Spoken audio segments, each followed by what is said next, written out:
bukan adalah salah satu bentuk solidaritas kita bersama.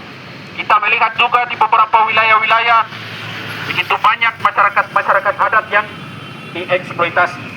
Masyarakat adat yang berdiri mempertahankan tanahnya langsung dituding separatis, langsung dituding makar. Seperti yang terjadi di Merauke, proyek strategis dengan salah satu instrumen hukum yang terus dipakai. Lagi-lagi yang digunakan adalah pasal bandar. Salah satu juga dengan tudingan yang sekiranya sangat bersifat asertif dan begitu berdampak, kawan-kawan. Dan setidaknya itu adalah salah satu upaya untuk mematikan psikologi gerakan. Kita harus diam. Persoalan ini adalah persoalan kondisi objektif bagaimana kita sama-sama membicarakan persoalan yang sudah semestinya kita lakukan kontrol. Jika saja kita terus mendiamkan persoalan ini, maka ini sama halnya kita turut memproduksi status quo itu, kawan-kawan. Kita turut melanggengkan dominasi, kita turut daripada aparatus represif negara itu sendiri. Sekali lagi, kawan-kawan, persoalan ini itu terjadi pemberontakan di mana-mana, penggulingan rejim di mana-mana. Ini adalah bukti daripada sistem modal hari ini, sistem kapitalisme hari ini telah hancur. Ini adalah bukti daripada sistem negara-negara di dunia yang hari ini menindas rakyatnya sendiri, mengeksploitasi rakyatnya sendiri, telah sampai pada deadlock, telah sampai pada titik kebuntuan. Bagaimana kita melihat situasi di Nepal? Telah dilakukan penggulingan oleh rakyat yang merasa muak, yang merasa bosan, yang merasa lelah di bawah proses intimidasi, di bawah proses eksploitasi, dan di bawah rantai penjajahan yang terlembaga oleh sebuah sistem yang namanya negara yang menindas. Itu. Jadi kita lihat sekarang kita telah masuk pada era kebangkitan gerakan. Di mana-mana sedang terjadi proses kudeta, sedang terjadi proses revolusi. Di Amerika Latin juga sedang terjadi proses revolusi. Untuk melawan ini, pemimpin Prabowo dengan Gibran dengan kaki tangannya di tanah Papua ini dengan segala jenis kaki tangannya semua, mulai dari Natulis Pikai sampai semua yang di sini, kita akan tetap ditindas.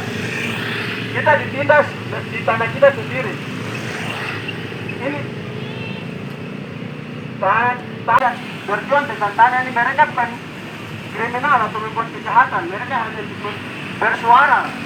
bersuara tentang tanah kita, tanah ini, tanah yang dimana kita hidup, ya kan? Tapi negara datang ini rampas, negara rampas baru kita. 19 hingga tahun 2025 ini kita lihat bahwa kriminalisasi itu terjadi daripada tahun yang lalu sana sampai sekarang ini. Tahun 1978 itu transmigrasi besar-besaran datang ke Papua. Itu mereka masuk melalui Nabire, Kota Sorong, Merauke, Manokwari. Pada tahun itu mereka masuk, mereka menjual. Pemerintah membeli tanah dari masyarakat dan membayar tidak lunas. Sehingga para transmigrasi ini diberi modal, diberi tanah, diberi semua untuk menduduki tanah-tanah masyarakat.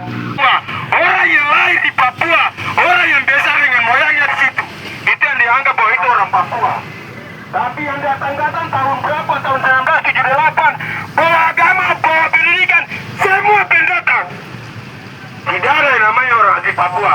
Orang yang asli Papua itu dia yang besar, dia yang punya moyang, dia yang punya tanah air, dia yang punya mata air. Bukan dia yang meninggalkan air mata di situ. Dia yang lahir besar mati untuk tanahnya. Tahun ke tahun orang Papua hanya dimati oleh binatang. Dan benar apa kata ketua kita, Bapak Philip Karma, dia berkata bahwa seakan orang Papua itu setengah binatang. Dari tahun ke tahun mereka mati binatang dalam kurung monyet.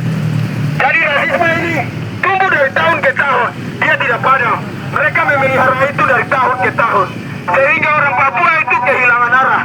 Mereka dimaki, mereka dicaci maki,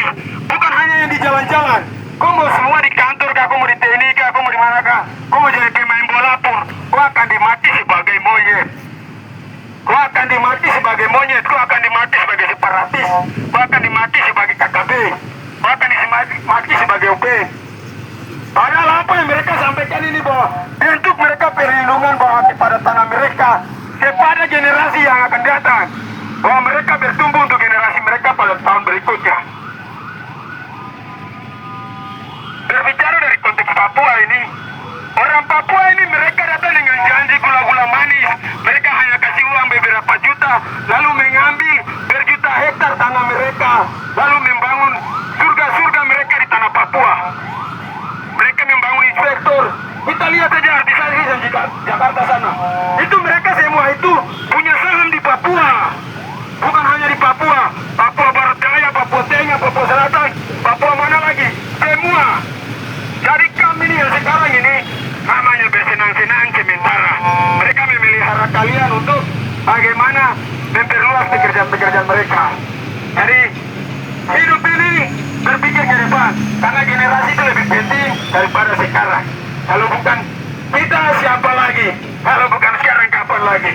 Salam. Beberapa waktu lalu ada penangkapan yang tidak bersyarat. Kenapa saya bilang begitu? Pembungkaman ruang demokrasi kepada orang rakyat Papua. Mereka tidak melakukan kriminalisasi. Bahkan beberapa waktu lalu sempat risu di kota Sorong dan rakyat bahkan aktivis dipersalahkan. Padahal mereka punya hak. Mereka punya hak untuk meminta. Hanya meminta mereka. Hanya apa yang mereka lakukan? Penangkapan liar kepada rakyat Papua. Dan hal ini bukan baru pertama kali terjadi. Tetapi penangkapan liar ini sudah berlangsung bertahun-tahun lamanya. Jika hari ini Bapak Ibu diam, maka penangkapan liar ini akan terus berjalan. Sampai anak cucu kita akan mengalami hal yang sama. Oleh sebab itu, mari buka mata, buka telinga. Hari ini kita ditindas.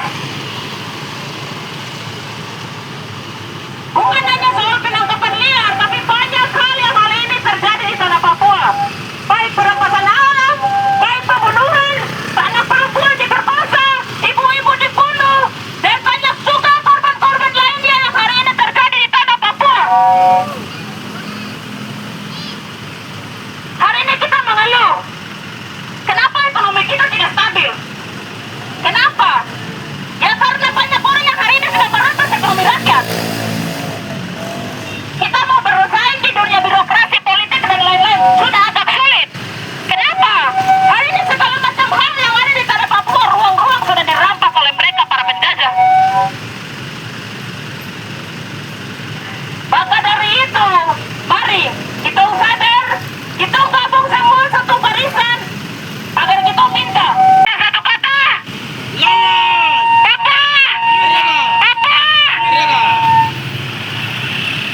Iya, terima kasih atas balik. Tes polisi, tes satpol PP, tes segala macam, tes anggota segala macam. Anggota banyak-banyak datang di sini juga, mereka bikin apa? Hanya tidur bangun, menguras masyarakat, jalan tabrak masyarakat. Mereka gunanya untuk apa? Tidak berguna. Orang Papua sendiri juga mereka bisa jaga tanah mereka. Justru mereka ini datang yang merampas tanah-tanah orang Papua untuk dibangun pos-pos. Karena kita lihat dari sepanjang jalan dari Papua Barat Daya sampai di Papua Selatan sampai Merauke, itu pos-pos itu besar-besar. Baru masyarakat punya rumah yang gubuk-gubuk itu tidak bangun. Ibu-ibu Papua yang jualan-jualan piano tidak lihat. Lo hanya lihat bagaimana tuh bisa bangun saham, tuh bisa bangun tuh punya surga, tuh bisa bangun tuh anak cucu, tuh bisa bangun tuh punya generasi di tanahnya orang Papua. Itu adalah cara-cara termudah dan cara termurah untuk bagaimana menguasai satu wilayah. Untuk dijadikan bahwa tanah Papua itu Indonesia. Tapi sejarahnya orang Papua itu tidak diterapkan. Orang Indonesia punya sejarah yang diterapkan di tanah Papua. Itu sebagaimana mereka bilang dulu jalan-jalan yang lorong-lorong ini tidak nama Subiono, Subianto, tidak ada. Itu nama-nama dengan orang Papua, tapi mereka coba untuk merubahnya untuk menjadi nama-nama di sana. Sehingga tokoh-tokoh mereka di sana dikirang di sini. Padahal kita tidak tahu orang-orang itu dari mana. Dan dibesarkan di mana dan dilahirkan di mana. dan perjalanannya sampai mana ke mana. Kau tidak tahu, kau hanya tahu bahwa kau orang Papua yang di sini, kau yang hidup di sini ini tumpuk tanah. Jadi kau berjuang di tumpuk tanah. Kau tidak berjuang di Jakarta sana, kau tidak mati di sana, kau tidak cari pekerjaan di sana, tidak. Kau datang ke sini karena kau punya tanah, kau berdiri untuk generasi ke depan. Kau berdiri untuk generasi yang bertumbuh di belakang kita. Jika kita hari ini tumbang, yakinlah pastilah bahwa generasi juga akan tumbang. Tapi mari, kau berdiri sama-sama. Mereka berdiri atas tanah mereka, menuntut hak-hak mereka. Hutan mereka yang telah dibabat habis 2 juta hektar. Mereka berdiri tetapi ada tindakan-tindakan represif yang terus dilakukan oleh aparatus negara itu sendiri. Tentu hal ini bisa teman-teman warga Kota Sorong sendiri mengkonfirmasi apa yang saya katakan. Jika ada yang mempunyai aplikasi atau platform sosial media bisa dilihat beberapa adat itu sendiri.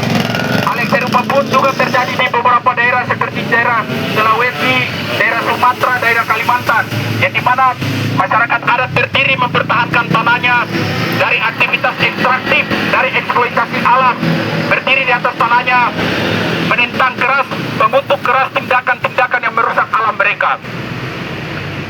Sebagaimana tindakan-tindakan yang dilakukan oleh negara dan aparatusnya, tidak lain dan tidak bukan adalah hanya untuk mempertahankan tatanan kelas yang dominan itu. Maka upaya-upaya pembungkaman itu terus dilakukan. Dan selama upaya-upaya pembungkaman itu terus dilakukan, maka tindakan atau suara-suara perlawanan ini juga akan terus jalan beriringan. Dan tentunya persoalan ini bukan hanya persoalan saja yang terjadi di Papua, tetapi persoalan-persoalan yang juga ada di beberapa daerah, yang seperti yang saya sebutkan tadi, kawan-kawan. Salah satu sastrawan Indonesia, Pramudia Anantatur, pernah mengatakan bahwa jika kemanusiaan tersinggung, maka orang yang berpikiran waras pasti ikut tersinggung, terkecuali orang gila dan orang yang memang berjiwa kriminal, sekalipun dia sarjana. Yang tentunya dalam hal ini kita melihat bahwa persoalan atau pembacaan atas kondisi objektif kita pada hari ini, penangkapan tahanan politik, pembungkaman ruang demokrasi bagi para aktivis, ini merupakan salah satu jumlah dengan jumlah paling terbesar pasca reformasi 998 itu sendiri. Bahkan reformasi 998 yang dielu-elukan sebagai gelombang demokratisasi ternyata tidak secara utuh membongkar struktur kekuasaan yang sudah terbangun oleh rezim Orde Baru selama 32 tahun itu sendiri. Kroni-kroni Soeharto itu dia masih bercokol, masih ada dalam tatanan pemerintahan sampai saat ini. Bahkan jika kita melihat presiden yang memimpin, dia juga mempunyai rekam jejak atau mempunyai riwayat pelanggaran HAM itu sendiri. Selain penghilangan para aktivis, ada juga pun tindakan operasi militer, yaitu peristiwa Mapenduma, di mana tidak lain dan tidak bukan menunjukkan bahwa saat ini negara Indonesia telah menanamkan kembali benih-benih Orde Baru itu sendiri. Warisan-warisan Orde Baru itu sendiri kita melihat dalam praktiknya, dalam praktik bernegaranya, kawan-kawan. Beberapa orang-orang yang mempunyai rekam jejak penghilangan paksa, mempunyai rekam jejak pembantaian melalui operasi-operasi militer yang terjadi di beberapa daerah, mulai dari tragedi Talang Sari, tragedi operasi Seroja di Timur Leste, hingga peristiwa biak berdarah. Orang-orang itu pun hingga saat ini masih bercokol di dalam tatanan pemerintahan, kawan-kawan. Yang dimana tidak lain dan tidak bukan itu menunjukkan salah satu tampilan yang paling vulgar bahwa rezim Orde Baru tidak secara utuh dia runtuh, kawan-kawan.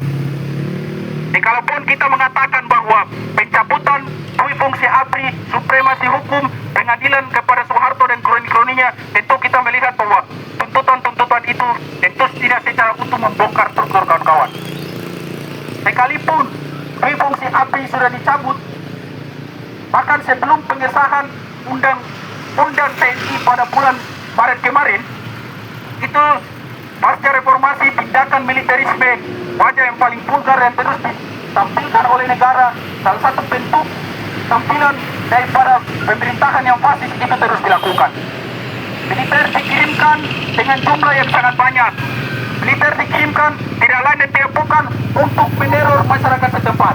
Militer dikirimkan untuk sebagai tameng daripada perusahaan-perusahaan yang mencoba untuk mengeksploitasi eksploitasi yang ingin merusak hutan-hutan adat itu sendiri.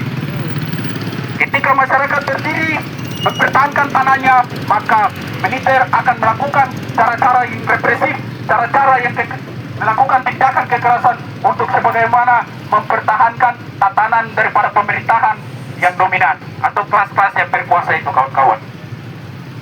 Maka tentunya persoalan ini tidak lain dan tidak bukan hanya tentang persoalan tahanan politik yang ada di Papua saja. Sekiranya persoalan tahanan politik ini menjadi satu isu sentral, menjadi salah satu keluhuran, menjadi salah satu prinsip yang dimana kita harus pegang, bahwa kita harus sama-sama bersolidaritas menyuarakan hal ini. Yang tidak lain dan tidak bukan jika kita hanya memperdiamkan hal ini, maka tahanan politik oleh Papua, kawan-kawan. Katakanlah satu hal yang saya mau sampaikan kepada dunia maupun juga dunia hari ini, bahwa tahanan politik yang mengalami oleh aktivis dunia melahirkan ide-ide gagasan, kemudian juga melahirkan salah satu bangsa negara, kemudian melahirkan suatu bangsa rakyat tinggi itu melalui daripada aksi-aksi seputar pemajuan yang kita kenal, kawan-kawan. Kemudian hari ini kami rakyat Papua tidak baik-baik, kawan-kawan. Kami ini bukan baik-baik, kawan-kawan. Kami adalah ada dalam tahanan secara sistematik, tetapi juga menggambarkan seperti kita dijadikan burung. Kemudian Papua, hidup belajar, hidup belajar, hidup belajar. Papua, Papua, Papua. Ayo, hidup generasi, kawan-kawan.